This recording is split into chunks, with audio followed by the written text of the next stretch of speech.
आज जो हमने देखना वो वायरलेस के बारे में पढ़ना है कि वायरलेस जो है वो हैकिंग हम किस तरह कर सकते हैं और क्या क्या चीज़ें उसमें होती हैं।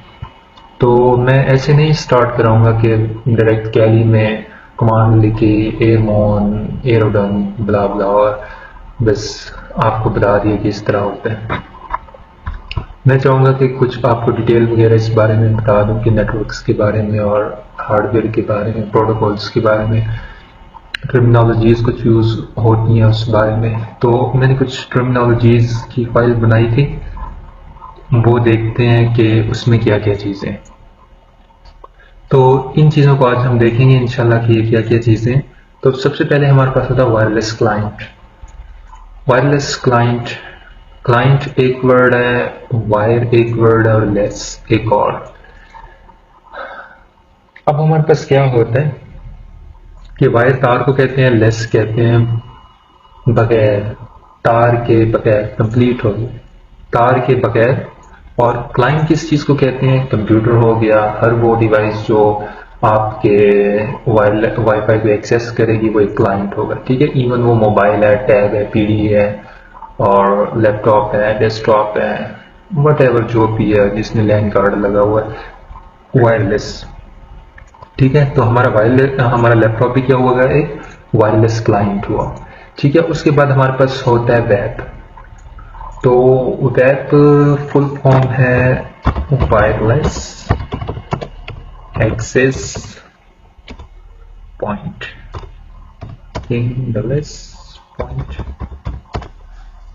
Wireless access point. अब वायरलेस एक्सेस पॉइंट हमारे पास क्या चीज होता है कि जो आपके पास राउटर नहीं होता पीडीसीएल ब्रॉडबैंड का या डीएसएल या एडीएसएलआर का, जो राउटर होता है जिस पे एंटीना लगा होता है, वो आपका होता है WAP, ठीक है। मैं आपको बना के भी दिखा देता हूँ, ड्राइंग मेरी पूरी सूरी है। और ये ठीक है, ये आपकी एक डिवाइस पड़ी होती है, बटन शटन जो भी वटेवर लगे होते हैं, ठीक है। तो ये सिग्नल ब्रॉडकास्ट कर रही होती है।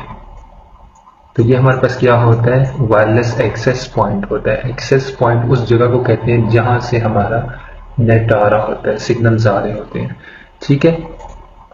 तो ये हमारी टर्मिनोलॉजीज हैं, कुछ टर्म होती है। हम एक्सेस पॉइंट में कभी कहूँगा कि एक्सेस पॉइंट तो आप समझ जाना कि मैं वायरलेस जो हमारा राउटर है मैं उसकी बात करूँ। अगर वायरलेस क्लाइंट कह रहा हूँ तो समझ लें वो डिवाइस जो एक्सेस पॉइंट को एक्सेस करने की कोशिश कर रही है। उसके बाद हमारे पास होता है सर्विस सेट आइडेंटिफायर, तो हम इसको कहते हैं SSID।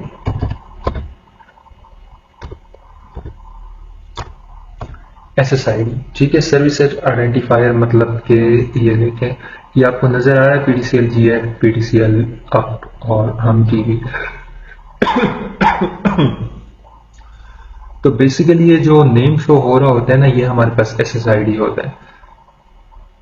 समटाइम्स ये भी होता है कि SSID हाइड कर लेते हैं लोग, वो कहते हैं कि मतलब उनके जो सिग्नल्स हैं वो ब्रॉडकास्ट ना हो, आपने घर में लगाया हुआ है तो आप चाह रहे हैं कि मोहल्ले में किसी को शो ना हो, नेबर्स में किसी के पास सिग्नल ना आ जाए, आपका जो वाईफाई का नेम है वो शो ना हो, तो आप इसको हाइड भी कर सकते हैं, ठीक है।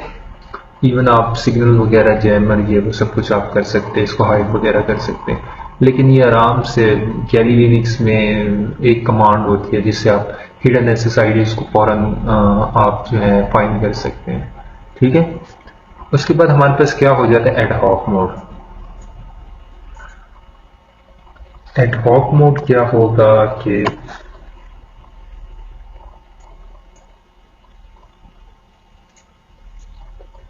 एक कंप्यूटर दूसरा कंप्यूटर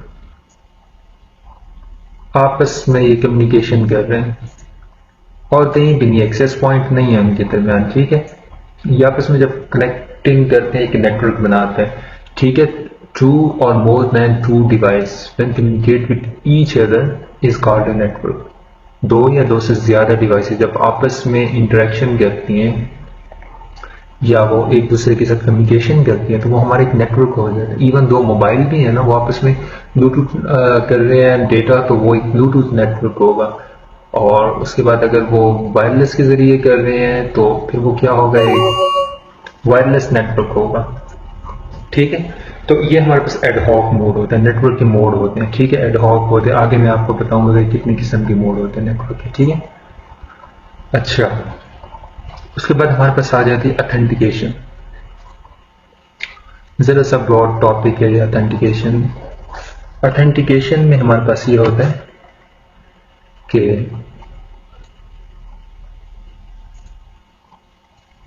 ये एक एक्सेस पॉइंट है। बेसिकली तो आपको ये नजर आता है कि आपने बस यहां पे क्लिक किया, कनेक्ट पे क्लिक किया, और ये ऑथेंटिकेशन, सिंपली मीनिंग ये ऑथेंटिकेशन कि हम किसी नेटवर्क को जा रहे हैं, वहां पे आईडी पासवर्ड दे रहे हैं, तो वो हमारी ऑथेंटिकेशन होगी। लेकिन इसके अगेंस्ट बहुत कुछ हो रहा होता है। अगर आपने आप में से किसी को सिनैक का पता हो तो उसको बेहतर तरीके से पता लग होगा कि 3 वे हैंडशेक क्या चीज होता है। ठीक है, तो मैं इंशाल्लाह बताऊंगा आपको नेक्स्ट लेक्चर में कि 3 वे हैंडशेक क्या होता है, सिनैक पैकेट्स क्या होते हैं। तो अच्छा, ये हमारे पास हो गया एक कंप्यूटर। अब इसने क्या करना है कि मैं आपको बताता हूँ, यहां से आपने अप पे क्लिक किया, अब ये आपने देखना है। ठीक है, ये जो लाइन जा रही है ये ऑथेंटिकेशन हो रही है। इसने क्या किया, यहां से जब मैंने कनेक्ट पे क्लिक किया ना, तो इसने एक पैकेट भेजा इसके पास। ठीक है, चैनल्स, इसको एक चैनल मिला होगा। जब मैं कैली में आपको दिखाऊंगा तो फिर आपको पता लगेगा बेसिकली चैनल्स क्या होते हैं। ठीक है, अब ये क्या होगा कि एक हेडर इसमें गया, इसका एक मैक एड्रेस होगा, इस पे इसने गया और इसने कहा कि मैं आपसे कनेक्ट होना चाहता हूँ। उसने कहा ठीक है, नो प्रॉब्लम। ये हमारे पास हो गया फर्स्ट, ये यहां से यूं कम्युनिकेशन हुई है। उसके बाद इसने कहा कि ठीक है, इसने एक चैलेंज कोड इसके पास भेजा। ठीक है, और इसको कहा कि वो चैलेंज कोड मुझे आपने सॉल्व करके देना। लाइक जब आप कनेक्ट होने लगते हैं ना तो आपसे वाईफाई का पासवर्ड मांगते हैं, वो एक्चुअली चैलेंज कोड होता है। ठीक है, इसने क्या किया कि उसमें लग दिया 1 2 3 और 8 डिजिट का कोई पासवर्ड लिख दिया। ये दोबारा जाएगा इसके पास। ठीक है, ये जाएगा, ये 3 हो गया। 3 में क्या होगा कि इसने इसके अगेंस्ट एक की भेजेगा इसके पास। वो क्या करेगा कि अपने पास जो उसके पास की पड़ी है 1 2 3 वट एवर जो भी है, ठीक है, और इसने जो की भेजी उन दोनों को मैच करेगा, इक्वल टू हो जाता है इसके। ठीक है, अगर इसके इक्वल हो जाता है तो फिर वो क्या करेगा, इसको रिस्पॉन्स देगा। फोर्थ, इसको रिस्पॉन्स देगा कि आपने जो चैलेंज कोड था वो कंप्लीट हो गया। अब आपको मैं क्या दे रहा हूं, OIA, ऑब्टेनिंग आईपी एड्रेस। ठीक है, कि मैं अब आपको एक आईपी एड्रेस असाइन करूंगा जिसके जरिए आपको मैं आइडेंटिफाई करूंगा नेटवर्क में। और डेटा किसके जरिए मैं भेजूंगा आपको, मैक। ठीक है, जितना भी डेटा होगा वो मैक के जरिए जाएगा और आएगा लोकल एरिया नेटवर्क में, वाइड एरिया नेटवर्क में नहीं। ठीक है, तो इस तरह हमारी कम्युनिकेशन होती है, ये हमारे पास ऑथेंटिकेशन होती है। ठीक है, खैर ये बहुत ब्रॉड टॉपिक है तो मैं ज्यादा डिटेल में नहीं जानना चाहता। तो उसके बाद हमारे पास क्या हो जाता है, उसके बाद हमारे पास हो जाते हैं 802.11 स्टैंडर्ड्स। स्टैंडर्ड क्या होता है, the way of communication between the devices, protocol कहते हैं, स्टैंडर्ड कहते हैं कि वायरलेस का एक स्टैंडर्ड है। ठीक है, वायरलेस का स्टैंडर्ड क्या है, 802.11, ये वायरलेस का स्टैंडर्ड है। अब इसमें स्टैंडर्ड में क्या बताया जाता है, स्टैंडर्ड में ये होता है कि डिवाइसेस वायरलेस के लिए कौन सी यूज की जाएंगी, और उसके बाद जो है हमारे पास इंक्रिप्शन के कौन से मेथड्स यूज होंगे, नेटवर्क कैसे बनाए जाएंगे, कितने डिवाइसेस होंगी, वो डिवाइसेस क्या क्या काम करेंगी, आपस में कम्युनिकेट कर सकती हैं नहीं कर सकती, कितनी उसकी रेंज होगी। तो ये तमाम क्या होते हैं, स्टैंडर्ड होते हैं। तो हमारे पास वायरलेस के कुछ स्टैंडर्ड होते हैं, 802.11, B, G और N। ठीक है, आजकल N चल रहा है। तो ये BGN हम इसको कहते हैं। आप अगर अपना कोई वो वायरलेस एक्सेस पॉइंट उठाए ना, तो TP लिंक का, तो उस पर लिखा हुआ कि BGN है या कौन सा, ठीक है। B को सपोर्ट करता है, G को सपोर्ट कर दिया, N। अगर कोई N को सपोर्ट करता है तो इसका मतलब है कि वो B को भी सपोर्ट करेगा और G को भी सपोर्ट करेगा, ठीक है। उसके बाद हमारे पास क्या हो जाते हैं,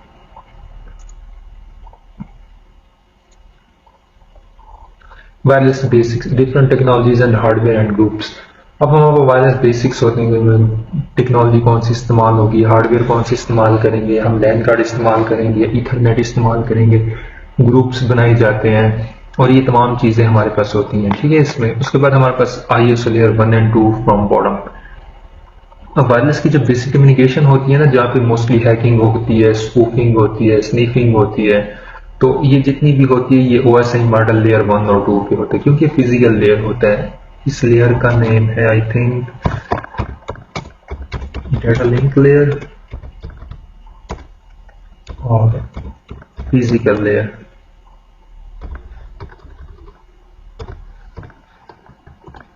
फिजिकल लेयर, ठीक है। ये दो लेयर्स होती हैं जहाँ पे एक्चुअली हमारी हैकिंग टेकिंग प्लेस हो रही होती है। तो मुख्तलिफ लेयर में मुख्तलिफ हैकिंग हो रही है, लेकिन मोस्टली जो वायरलेस होती है वो इन दो लेयर पे होती है जहाँ पे एक्चुअली डेटा ट्रांसफर हो रहा होता है, ठीक है। तो ये इंशाल्लाह हम OSI पे बात करेंगे डिटेल में नेक्स्ट किसी लेक्चर में। टाइप ऑफ वायरलेस नेटवर्क हमारे पास एडहॉक होते हैं, मैंने आपको एडहॉक बता दिया कि इसको हम पीयर टू पीयर कनेक्शन भी कहते हैं। लाइक कि हमारे पास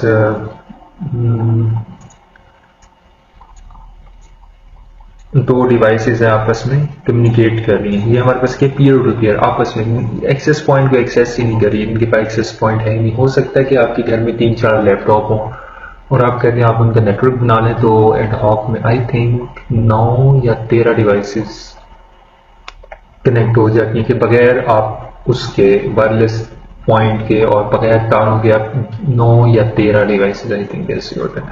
XP में ये रेंज 6 थी या 7 थी, लेकिन अब आई थिंक 9 या 13 है। तो आप इतनी डिवाइसेस बगैर किसी वायरलेस के, सॉरी वायरलेस के नहीं, मतलब आपके पास कोई ना कोई कार्ड जरूर होना चाहिए, वायरलेस कार्ड होना चाहिए, तो आप जो है वो कम्युनिकेशन वगैरह कर सकते हैं, ठीक है, डेटा ट्रांसफरिंग के लिए।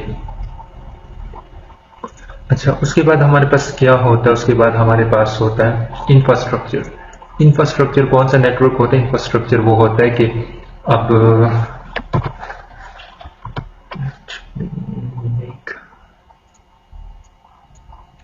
अब इंफ्रास्ट्रक्चर में ये होता है कि ये सारे इसको कनेक्ट, ये चारों डिवाइसेस जो हैं और आपस में कम्युनिकेशन करिए कि इंफ्रास्ट्रक्चर होगी, ठीक है। अब हमारे पास क्या होगा कि ये सारी आपस में कम्युनिकेशन कर रही होंगी और डेटा ले रही होंगी, दे रही होंगी, इंटरनेट को एक्सेस कर रही होंगी, रिसोर्सेज शेयर कर रही होंगी। ये तमाम, ये जो नेटवर्क होगा पूरे का पूरा, ये क्या होगा, इंफ्रास्ट्रक्चर होगा।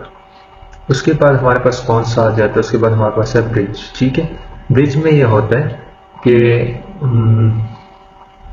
ब्रिज को थोड़ा सा मैं ठीक तरह से एक्सप्लेन कर देता हूँ।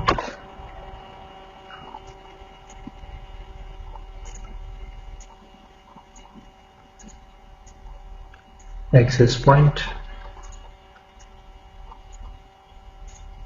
एक्सेस पॉइंट और 1 2 3 1 2 3 और 1 2 3 ये कम्युनिकेशन करें, ठीक है, आपस में, और ये इससे, ये इससे, ये इससे।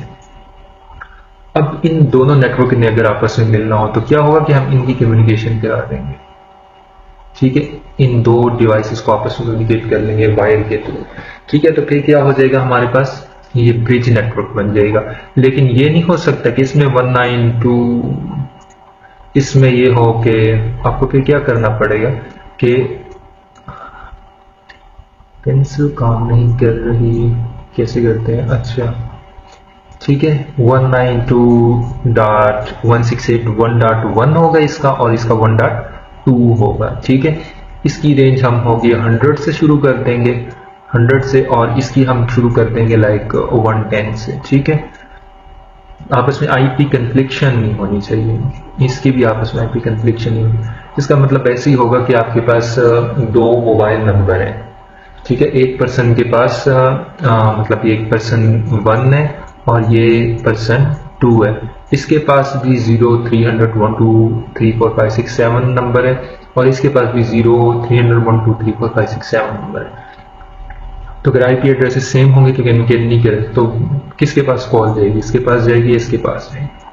ठीक है, तो हमारे पास क्या होता है कि ये जो मोड होते हैं ये हमारे पास ब्रिज होता है। तो कल या इंशाल्लाह 1-2 दिन में हम नेक्स्ट लेक्चर करेंगे अपना, तब तक के लिए खुदा हाफिज़।